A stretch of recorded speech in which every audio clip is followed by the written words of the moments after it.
The ban on women from entering Sabarimala temple is not anti-women and is voluntarily accepted by them, the temple board told the Supreme Court today. But the top court again underlined that the old customary or religious practices such as a ban on entry of women had to conform to constitutional principles. The Constitution Bench headed by Chief Justice of India Deepak Misra is hearing a bunch of petitions that challenge the traditional ban on the entry of women between 10 and 50 years of age in the famous Sabarimala temple. Women of an age to menstruate are restricted from entering the temple as its presiding deity, Lord Ayyappa, is considered to be a celibate.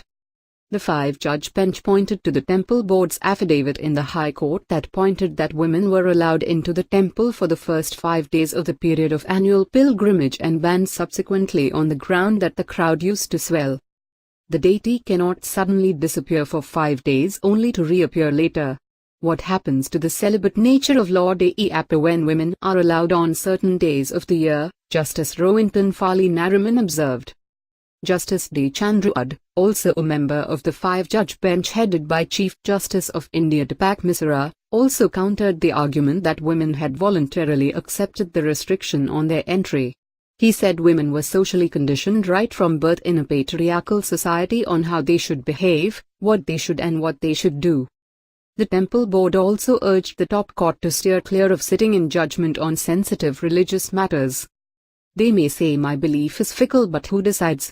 The Travancore Devaswam board that administers the temple said during Tuesday's arguments, underlining that a top court verdict on these practices would have far-reaching implications and open a Pandora's box. There are also several mosques that bar entry of women.